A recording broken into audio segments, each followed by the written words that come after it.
Kami memulai langkah, menyusuri pesisir utara Jawa, tepatnya di Desa Cemarajaya.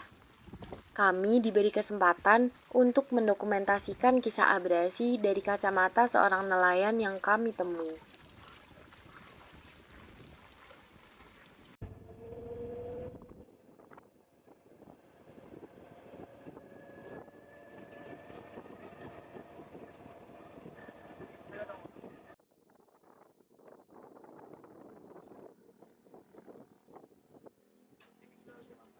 Perkenalkan, nama saya Abdul Syafi'i, biasa dipanggil Syafi'i. Saya sudah lebih daripada 20 tahun tinggal di Cemarajaya. Ya, sekitar 2002 saya sudah tinggal di Cemarajaya dan saya berprofesi sebagai nelayan di samping eh, bekerja serabutan.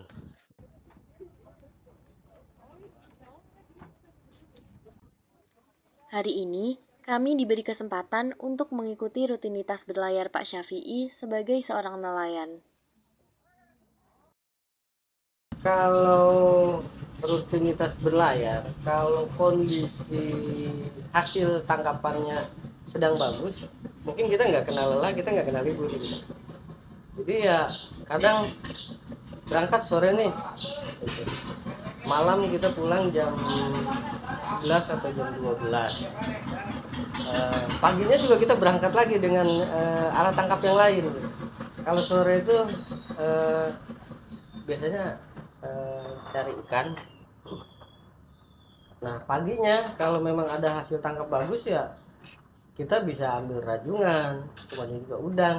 Jadi nggak, kalau pas lagi momen-momennya lagi hasil tangkapan bagus, ya udah kita semua berlomba semua gitu, nggak mikirin lelah gitu. Semangat melaut Pak Syafi'i tetap menggebu, meskipun laut perlahan mengambil alih daratannya.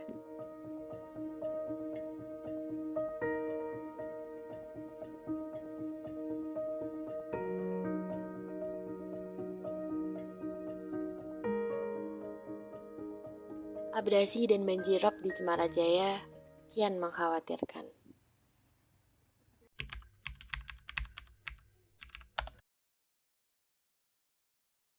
Abrasi, setahu saya ya, itu tuh jika kamu tahu erosi, erosi kan pengikisan batuan, pengikisan batuan. Nah itu dipisah-pisah tuh dari erosi akibat angin, akibat air, akibat gelombang. Nah itu muncul nama-nama baru. Nah untuk abrasi itu spesifik erosi yang terjadi akibat gelombang.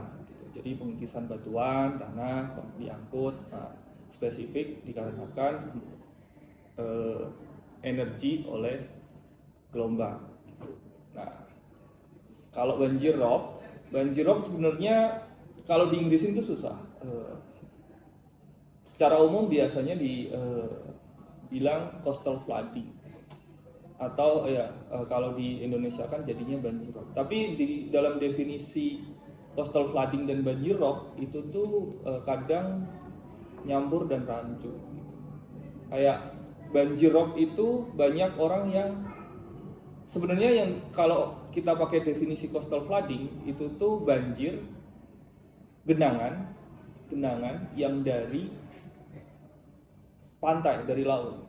Bisa terjadi karena pasang surut, bisa terjadi karena gelombang, bisa terjadi karena storm surge, badai. Nah itu kalau air laut ke bawah ke darat dan membanjiri darat itu coastal flooding.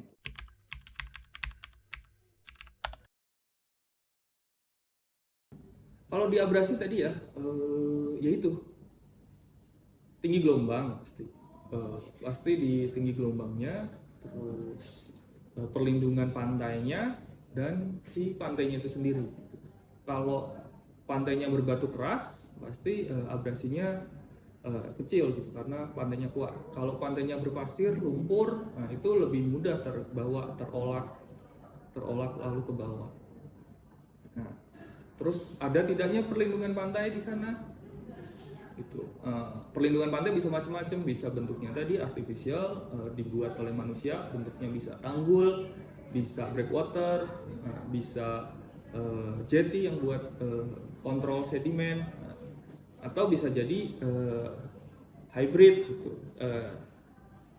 Dibuat oleh manusia tapi untuk mendorong alaminya terbentuk gitu. Misalkan di pantai utara itu, pantai utara Jawa, mau dari timur sampai barat, sebenarnya kan itu adalah habitat mangrove dari dulu gitu. Adanya manusia itu hilang.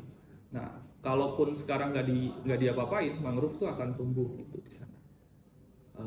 Nah, bagaimana ngecepetinnya biar mangrove itu tumbuh? Ya bisa direkayasa, didesain perekayasaan supaya mangrove-nya bisa tumbuh gitu.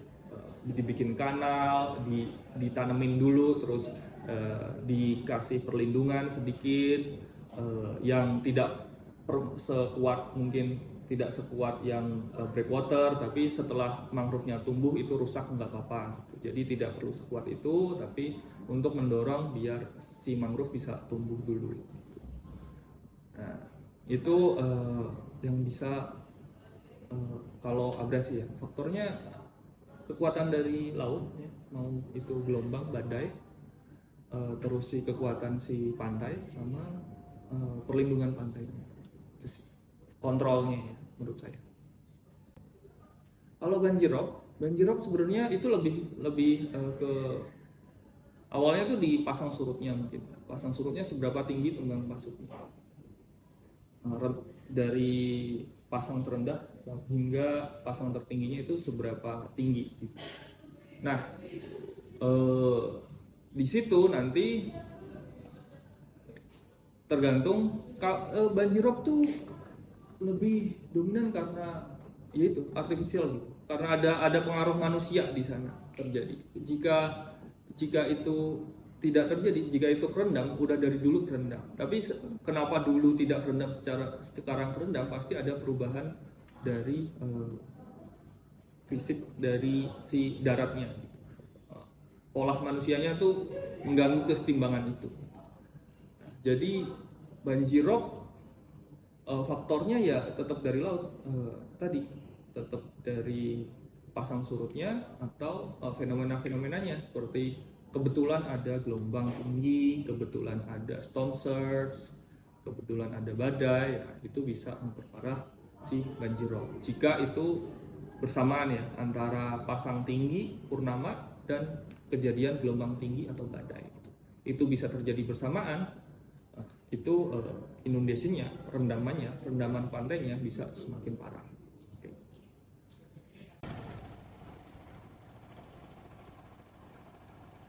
Abrasinya memang menurut saya di wilayah Cemara lah khususnya itu sangat luar biasa sekali. Jadi laju abrasinya sangat cepat, sehingga banyak rumah-rumah yang memang sudah betul-betul habis terkena abrasi. Kalau dari dulu mungkin sudah ratusan rumah lah yang habis tergerus abrasi ini. Pelayaran kami diiringi dengan kisah-kisah dari Bapak Syafi'i. Kalau dulu itu seminim-minimnya kita hasil tangkapan itu ada sisa untuk menabung. Itu dulu. Kalau sekarang agak sulit. Mungkin untuk memenuhi kebutuhan sehari-hari saja itu sulit. Itu saya rasakan 5 tahun terakhir ini. Balik modal operasional balik. Tapi kadang kita buat pergantian jaringnya nggak ada gitu. Harusnya di yang aman itu, satu, kita balik operasional yang kita keluarkan sehari-hari. Kedua, kita harus punya tabungan, karena perahu itu setiap 4 bulan sekali itu mesti di dock ya, ada pergantian cat, kemudian juga di daerah yang kira-kira bocor itu harus kita tambal gitu. Terus juga perbaikan mesin, karena mesin di 2 tahun atau 3 tahun tuh mesti diganti gitu. harusnya ada aman tuh kita punya tabungan itu, dan kedua kita punya tabungan juga untuk pergantian alat tangkap. Kalau kita mengandalkan hasil pendapatan dari laut, kita nggak akan bisa sampai menyekolahkan anak atau kebutuhan-kebutuhan yang lain.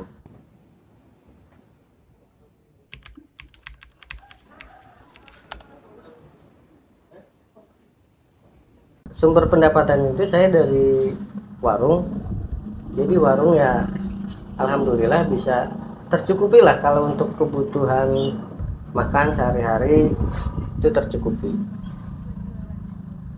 Kalau dari hasil laut ya saat ini yang saya tahu, karena keluarga rata-rata nelayan, itu banyak terjerat hutang gitu. Jadi kalau saya katakan sekarang itu hasil tangkapan itu hanya sebatas pada memenuhi kebutuhan sehari-hari saja. Itu yang menjadikan nelayan ataupun warga pesisir banyak terlibat hutang itu karena itu. Mereka berlayar hanya untuk kebutuhan sehari-hari, bisa menutup operasional saja. Operasional pun ya kadang-kadang lebih banyak tidak tertutup gitu. Dan karena saya juga di warung ya yang biasa melayani perbekalan mereka, jadi utang-utang mereka juga di warung banyak gitu.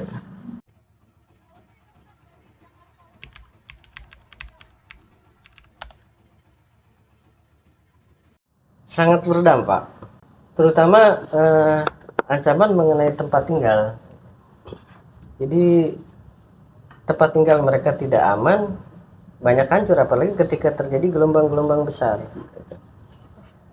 Dan saya pun pernah mengalami belakang rumah itu, bangunan di belakang rumah yang di dekat pantai itu 15 meter itu habis semua. Yang masalah jika ada perkampungan kota yang tidak memperdulikan, tidak mengurus dengan baik manajemen pantainya gitu, manajemen pesisirnya gitu. Nah, sehingga ngebangun tidak sesuai standar, ngebangun asal-asalan, itu bisa menimbulkan yang awalnya tidak rentan karena ada bangunan jadi rentan gitu. Karena pembangunannya tidak memperhatikan tuh gelombang tinggi yang bisa terjadi di daerah itu tuh seberapa tinggi sih gitu. Nah, dia ngebangun asal dibangun gitu, tidak memperhatikan itu, ya rusak. Juga apa sih ya, rasa kekhawatiran sebagai masyarakat di pesisir itu sangat luar biasa ketika di musim-musim tertentu gitu. Jadi dampak dari abrasi itu. Terus juga masalah pendangkalan muara. Jadi mungkin kalau di sini mereka masih bisa menunggu pasang yang agak besar, mereka bisa keluar. Tapi kalau di sana itu sampai pasangnya betul-betul pasang baru bisa keluar masuk gitu. Mempengaruhi jam berlayar, jadi mempengaruhi pendapatan juga.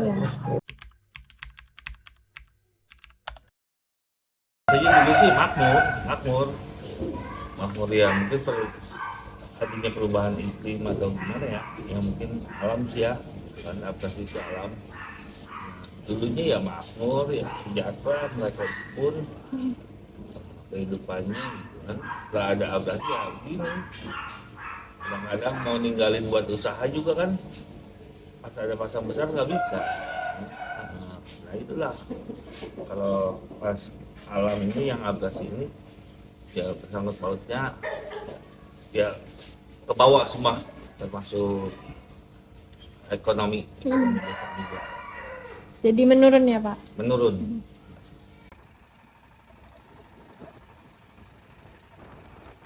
Kalau cerita dari kakek-kakek yang dulu, lebih dulu lah. Jadi dulu itu udah di Cemara itu mau ke pesisir itu kita mau jalan kaki capek gitu. Karena kenapa? Masih banyak dulu itu ya tanaman-tanaman seperti pohon kelapa, pohon pandan, tanaman bakau. Sekarang udah betul-betul habis. Jadi ya semakin habis daratannya. Abrasi dan banjirop terus menggerus daratan, meninggalkan tanya di benak kami tentang laut yang kian melewati garisnya.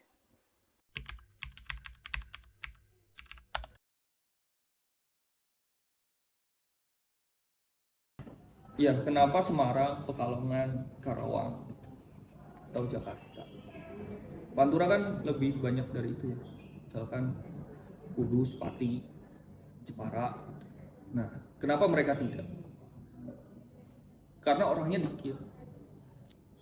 Pembangunan tidak masif gitu. Nah, jadi di kota-kota tersebut itu kota-kota yang sedang tumbuh kan, Semarang, Pekalongan, Karawang. Jadi di situ banyak pembangunan, jadi beban si tanah ada bangunan itu makin besar gitu, beban si tanah menopang bangunan itu makin besar. Lalu banyaknya orang itu mengeksploitasi air tanah. Nah, sehingga kecenderungannya kota-kota yang sedang tumbuh itu tuh punya masalah di banjirop gitu, di abrasi juga karena mereka masif dengan pembangunannya. Tapi kalau kalian lihat kota-kota kecilnya gitu, kayak ya Pati, Rembang, itu justru di beberapa tempat itu tanahnya maju. Karena itu tuh pantai itu punya kesetimbangan. Jika kontinuitas ya, jika diambil di sini pasti di drop kemana, nggak mungkin hilang. Bisa aja ke bawah dan berakhirnya di kota-kota kecil yang sedikit gangguan gitu.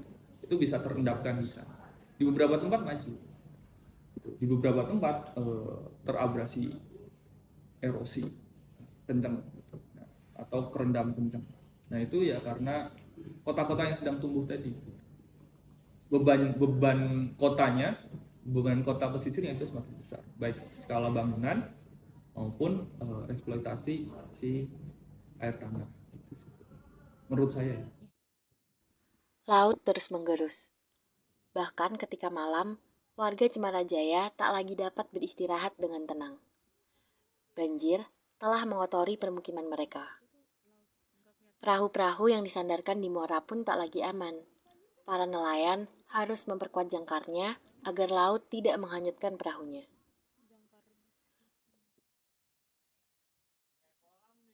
Sekolah tempat anak-anak belajar kini dipenuhi lumpur. Mereka tak lagi bisa belajar dengan perasaan aman dan nyaman. Kami pun berusaha mengulik lebih dalam tentang bagaimana warga Cemarajaya harus hidup dalam kondisi demikian.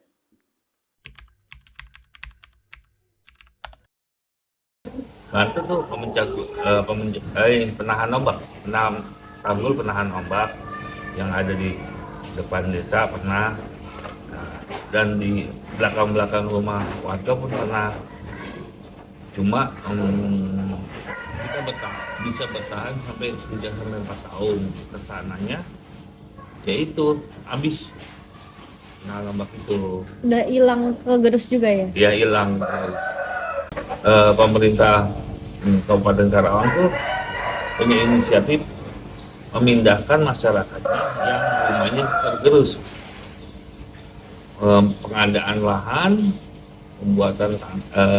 pembuatan rumah-rumah relokasi.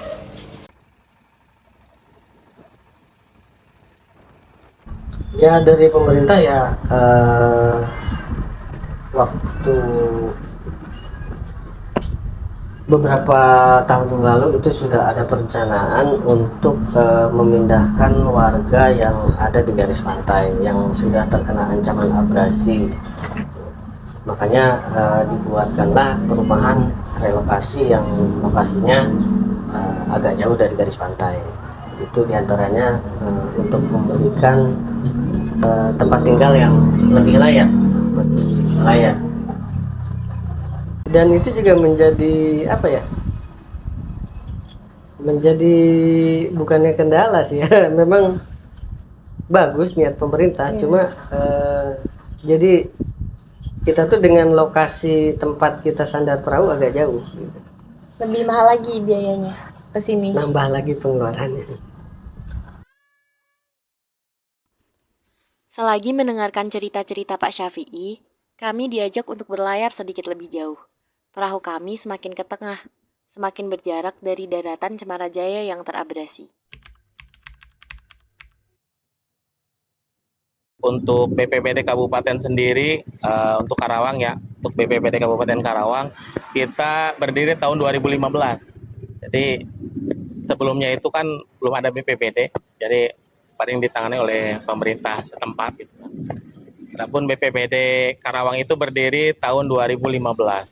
Nah, upaya-upaya yang sudah dilakukan termasuk BPBD juga pemerintah Kabupaten Karawang untuk abrasi ini ya paling kita untuk pemecah ombak. Itu pemecah ombak, kemudian yang dilakukan adalah penanaman mangrove. Karena mangrove ini kan sangat penting juga. Jadi di si akar mangrove ini kan langsung ke bisa menyerap ke ke air ya, ke pantai itu kan akarnya itu luar biasa dan dia akan membentuk kayak pagar-pagar gitu kan. Dia membentuk pagar. Mangrove ini sangat luar biasa. Kalau terus ini dibudidayakan, ditanam di pesisir pantai itu akan membantu juga untuk apa?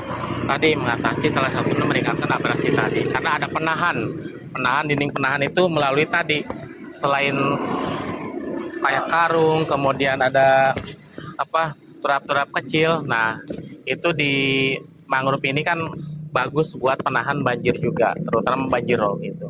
Tapi kalau disebutkan tadi BPBD Kabupaten Karawang itu berdiri baru 2015, sedangkan rob tadi menurut warga 2007. Jadi sebelum itu berarti BPBD belum ada tindakan kalau baru berdiri. Nah, setelah ada tindakan ya tadi kami membantu dengan mitigasinya tadi. Selain sosialisasi kepada masyarakat tentang mitigasi bencana banjir rob ini di pesisir pantai ini, itu kami koordinasi dengan dinas-dinas terkait lainnya gitu kan, supaya apa, penanggulangan bencana itu kan bukan hanya BPBD saja, bukan hanya pemerintah saja. Penanggulangan bencana ini kan tanggung jawab bersama, artinya dari pemerintah, terus BPBD Kabupaten Karawang, kemudian pihak perusahaan itu tanggung jawabnya juga untuk kebencanaan ini, dan juga masyarakat sekitar, artinya masyarakat ikut bertanggung jawab untuk penanggulangan bencana ini. Ya, sejauh ini kita hanya diperbantukan dari Pemdes setempat ya. Kita ikuti pendapat dan saran dari Pak Kades. Kita diperbantukan untuk memperbaiki jalan yang putus contohnya, terus mengevakuasi warga dan mengevakuasi barang-barangnya. Itu saja untuk kegiatan sosial kami di bulan-bulan 5 sampai bulan 8 itu kan udah biasa dengan cuaca ekstrim, maksudnya gelombang laut. Itu. Kami belum pernah membantu untuk masyarakat berupa makanan entah bantuan yang lainnya. Hanya tenaga dan pikiran. Itu jujur kita bicara.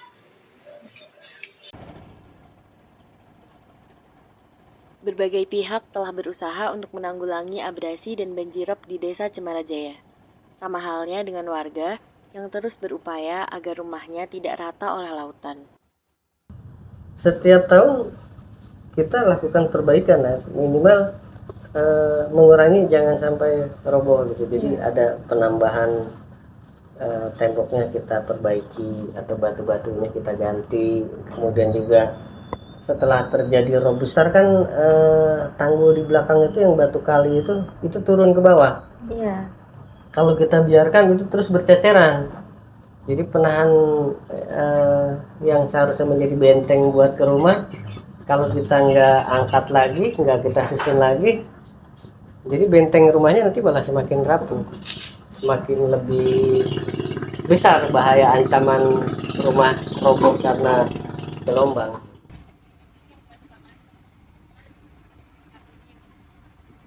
Setelah berlayar sembari bercerita panjang, perahu kami pun kembali tiba di daratan.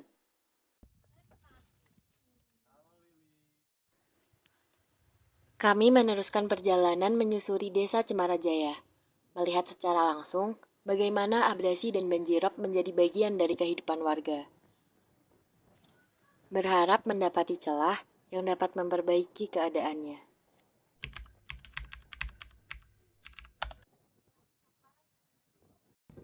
Hmm,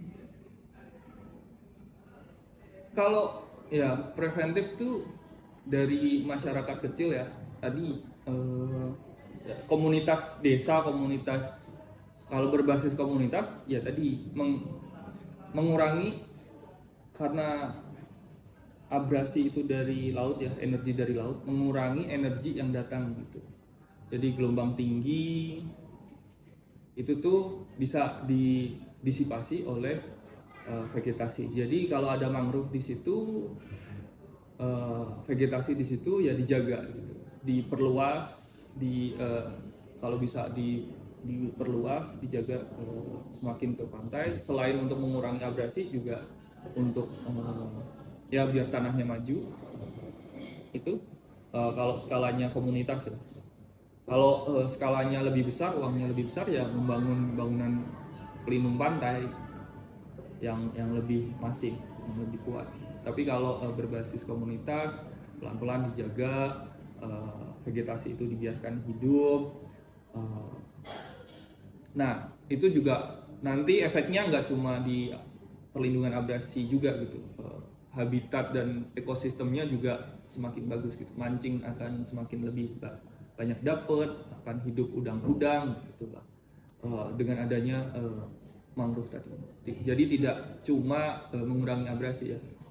Mungkin kalau bangunan pelindung pantai gitu yang man-made itu khusus untuk pelindungan pantai. Tapi kalau dengan mengembalikan habitatnya itu ekosistem juga akan bergerak gitu.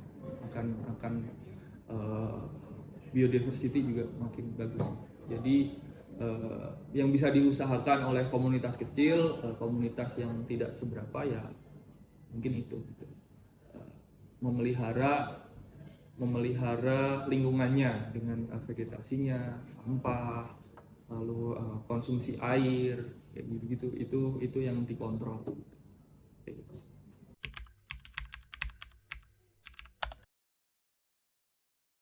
Untuk rencana ke depan kita pasti selalu koordinasi dengan instansi-instansi yang lain, koordinasi dengan dinas PUPR kan, nah ataupun dinas-dinas yang lain yang mampu menangani ataupun bidangnya menangani abrasi ini. Karena kan kewenangan ini kita akan tetap sounding ke pusat untuk penanganan abrasi ini, apalagi tadi keinginan masyarakat dibangun tanggul yang tinggi kan. Nah itu yang akan kami sounding terus ke pusat agar apa? Agar penanganan bencana, pembangunan turap-turap itu bisa terrealisasi gitu kan.